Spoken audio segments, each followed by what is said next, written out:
All right, let's dive into something that's a real statistical puzzle.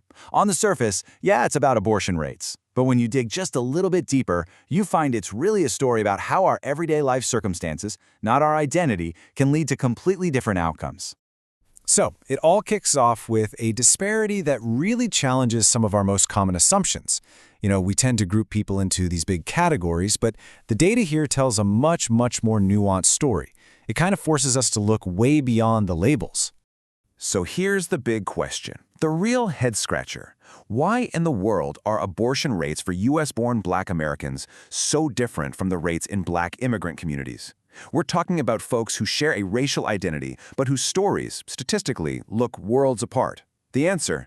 Well, it's not simple, but it is incredibly revealing. And the answer the data keeps pointing us to is this. It's not about identity. It's about the day-to-day conditions people are living in. This is the lens, the framework we're going to use to understand everything else that follows.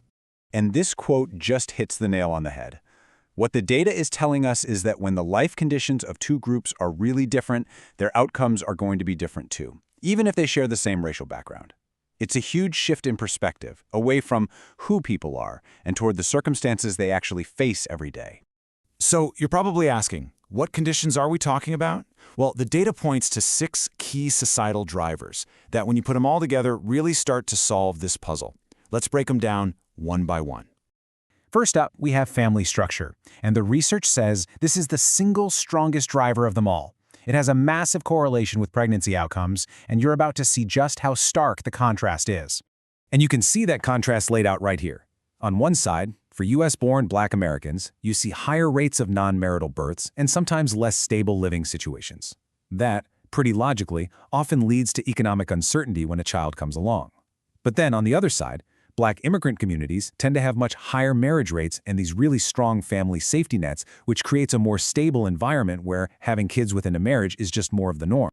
Okay, driver number 2, economic instability. This is all about how your financial situation, your economic reality, can really shape the options you feel you have when you're facing an unplanned pregnancy. And again, you see these two totally different economic pictures. U.S.-born Black communities often have to deal with more long-term poverty, job insecurity, things like that.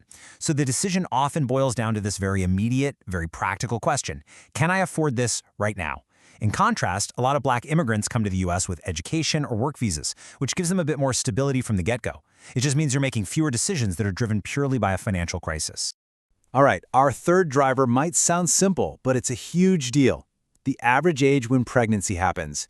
Because as we all know, timing has everything to do with how stable your life is, personally and financially.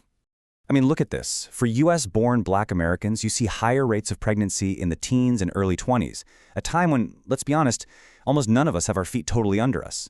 Compare that to Black immigrant communities, where having kids is more likely to happen in the late 20s or 30s, often after college or once a career is underway.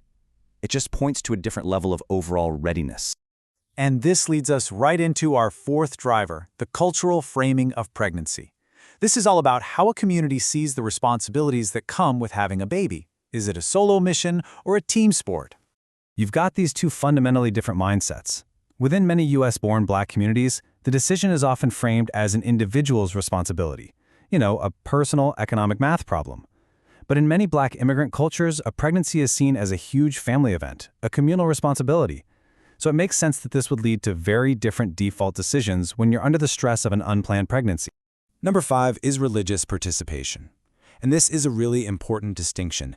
It's not about what you believe in your heart, it's about what you do. We're talking about active, weekly involvement in a religious community. So, while religious belief might be high across the board, the data shows a key difference in practice. In many immigrant communities, religious institutions are at the center of everything, providing real, tangible support for new parents, even helping them mediate relationships. Having that kind of built-in support network can be a really powerful factor when making a tough decision.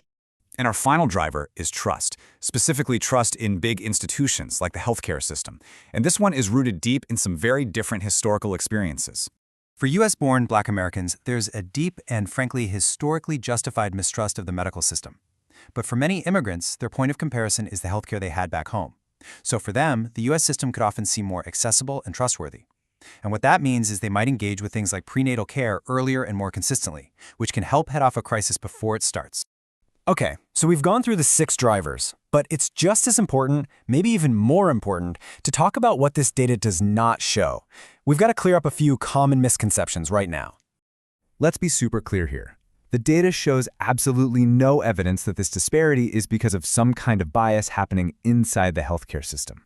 The different outcomes we're seeing, they emerge from all those societal drivers we just talked about, long before anyone ever walks into a clinic. So let's bring it all home. Let's pull all these threads together and just look at the complete picture. When you put all 6 of these drivers side by side, the whole thing starts to make a lot more sense. It's not an issue of identity, it's an issue of circumstance.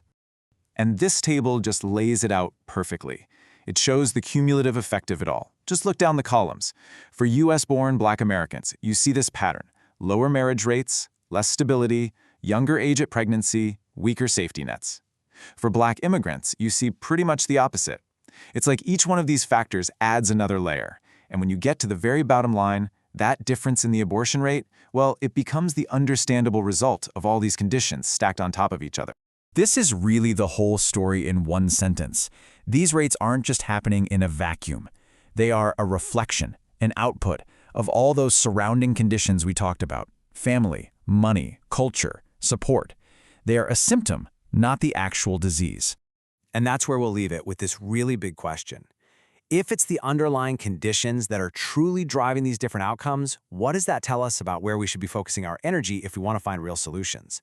The data doesn't give us that answer, but it definitely forces us all to ask a much, much bigger question.